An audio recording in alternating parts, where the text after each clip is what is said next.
Bienvenue sur Africa 24 dans cette nouvelle édition du QG News. Voici les titres de l'actualité. L'annonce du décès de l'opposant historique Étienne Tshisekedi a suscité une vive émotion en République démocratique du Congo. Le président de l'UDPS s'en est allé à l'âge de 84 ans. Le Gabon poursuit sa lutte contre la corruption. 2 anciens ministres soupçonnés de détournement de fonds ont été écroués dans le cadre d'une enquête ouverte en janvier 2017. Et nous irons à la rencontre d'un jeune créateur égyptien, Mohanad Kojak, un styliste original qui espère conquérir le monde de la mode grâce à ses créations. En République démocratique du Congo, la classe politique est en deuil après l'annonce de la disparition de l'opposant historique Étienne Tshisekedi. Et pour cause, sa personnalité et son statut de principal opposant aura marqué les 3 derniers régimes qui se sont succédés dans le pays. Reportage de Jacques Mboka. C'est une icône de la politique congolaise qui s'est éteinte ce mercredi 1er février 2017. Une nouvelle qui rend les climats moroses dans la capitale congolaise. Nous sommes à Limete devant la résidence d'Étienne Tshisekedi. La tristesse des responsables, des militants et sympathisants de son parti politique est visible. En quittant le pays le 24 janvier 2017, une promesse avait été faite à ses militants. Le président de l'UDPS est allé se remettre en forme et nous reviendra dans 3 semaines tout au plus. L'espoir du peuple congolais résidait sur les épaules d'Étienne Tshisekedi. Toute sa vie, il s'est battu. Il a renoncé aux privilèges pour que les Congolais retrouvent la dignité, que les Congolais vivent comme tous les peuples du monde, heureux sur cette terre bénie des ancêtres. Ayant occupé pendant plusieurs années des fonctions publiques importantes sous le 2e régime du maréchal Mobutu, il s'y oppose vers la fin des années 70 avant de créer avec 13 parlementaires l'Union pour la démocratie et le progrès social. Étienne Tshisekedi devient ainsi le principal contrepoids aux 3 derniers régimes en RD Congo. Il a sacrifié sa vie, trop jeune, 48 ans, pour se lancer dans ce combat. Et au moment où nous sommes sur le point de finaliser ce combat avec l'alternance, Dieu vient de décider autrement sur le destin. Que deviendra l'accord de la Saint-Sylvestre sans celui qui a misé de tout son poids politique pour la tenue de ce 2e dialogue, alors qu'un accord avait déjà été trouvé le 18 octobre 2016 entre une partie de l'opposition et la majorité présidentielle? Tshisekedi avait-il déjà désigné un candidat Premier ministre? Des questions qui suscitent des inquiétudes quand on sait que les violons entre les 2 classes politiques congolaises ne se sont toujours pas accordés sur ces points précis.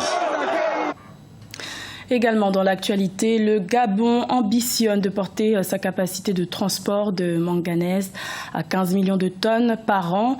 Le pays compte sur la construction du terminal minéralier d'Owendo pour tripler sa capacité de transport de ce minerai dans les prochaines années. Un projet en phase avec la stratégie du gouvernement qui a inauguré en juin 2015 la première usine nationale de transformation de manganèse. Les autorités gabonaises poursuivent leur lutte contre la corruption. Depuis janvier 2017, une opération a été lancée à l'encontre des responsables présumés de détournement de fonds publics. 2 ministres ont été écroués. Plus de détails dans ce reportage de Douglas Toutoum. Depuis le 11 janvier 2017, le gouvernement traque des responsables présumés de détournement de l'argent public durant le premier mandat du président Ali Bongo Ondimba. Les enquêtes lancées dans le cadre de cette opération dénommée Opération Mamba ont permis l'arrestation de 2 anciens ministres, Magloire Gambia et Dieudonné Ngoubou. Malgré ces grosses prises, les acteurs de la société civile sont pessimistes en ce qui concerne cette opération et la lutte contre la corruption au Gabon. Nous ne voulons pas tout simplement une opération de communication, que parfois on fait semblant de rendre justice, mais c'est une justice manipulable à souhait. C'est parfois des règlements de compte politique qui se transforment en poursuites judiciaires. Et ça, ce n'est pas ce type de justice que nous voulons. Si on mène une campagne contre la corruption, que ceux qui sont coupables de faits de corruption soient inquiétés par la justice. L'opération Mamba est perçue de diverses manières par l'opinion nationale. Déjà, certains membres de la société civile estiment qu'il pourrait à terme se poser des questions de droits de l'homme au regard de la saturation des prisons et du nombre important de nouveaux pensionnaires. La principale prison du pays a été construite dans les années 60 pour une capacité d'accueil de 1200 détenus. Elle compte plus de 3000 à ce jour. Nous espérons tout simplement que chaque prévenu aura accès à la justice et que le droit sera lu et que ce ne serait pas des règlements de compte et que si effectivement le gouvernement a la volonté d'aller dans ce sens, j'inviterai le président de la République à construire les prisons parce que c'est la quasi-totalité des hauts cadres autour de lui-même et autour des autres départements qui seront arrêtés.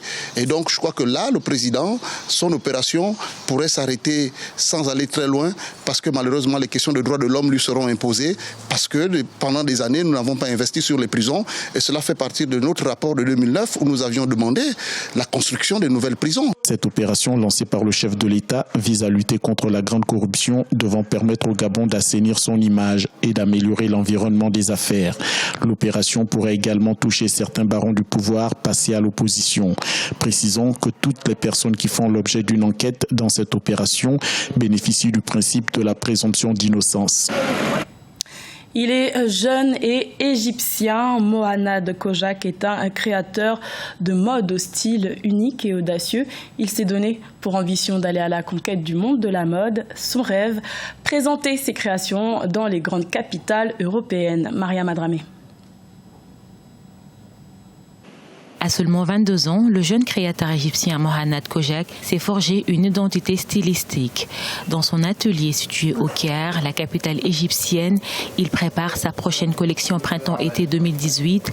Inspiré des années 90, le designer se décrit comme autodidacte. Ses expériences personnelles lui servent d'inspiration. Ma marque est entièrement basée sur l'expérience personnelle. Par exemple, tout ce qui est conçu m'est arrivé à moi ou m'est passé par la tête. Donc je le reflète à travers une collection, par une séance photo, et je vais dans plus de détails dans la séance photo. La vidéo raconte l'histoire de la collection. Révélé au grand public grâce au projet Runway Middle East, Mohanad Kojak s'inspire également du travail du défunt designer britannique Alexander McQueen. Ce jeune styliste égyptien vise toujours l'excellence et l'originalité. Ma cible, c'est ceux qui veulent se démarquer, ceux qui veulent devenir des créateurs de tendance. Par exemple, les 3/4 des gens qui viennent me voir ne sont pas des clients réguliers. Ils vont dans d'autres boutiques, mais quand ils viennent vers moi, ils veulent généralement quelque chose de différent. Et c'est précisément à ce moment qu'ils viennent me chercher. Personnellement, c'est très important pour moi. À un mois de la sortie de sa nouvelle collection printanière estivale, les vêtements de Mohanad Kojak reflètent les histoires d'amour et les relations amoureuses. Mais ses designs audacieux et son style unique ne lui valent pas que des sollicitations. Victime des hackers, le jeune styliste se dit prêt à affirmer sa place dans le monde de la mode et rêve de défiler sur les grands podiums des capitales de la mode comme Paris et Milan. La deuxième et dernière demi-finale de la CAN 2017 de football se jouera ce jeudi 2 février à 19h GMT à Franceville au Gabon. Le Cameroun et le Ghana s'affronteront pour tenter de décrocher leur ticket pour la finale de cette compétition prévue le 5 février. L'équipe gagnante affrontera l'Égypte. Ce journal a été réalisé par l'ensemble de la rédaction. Merci de votre fidélité. Retrouvez dans un instant une nouvelle édition de l'information sur Africa 24.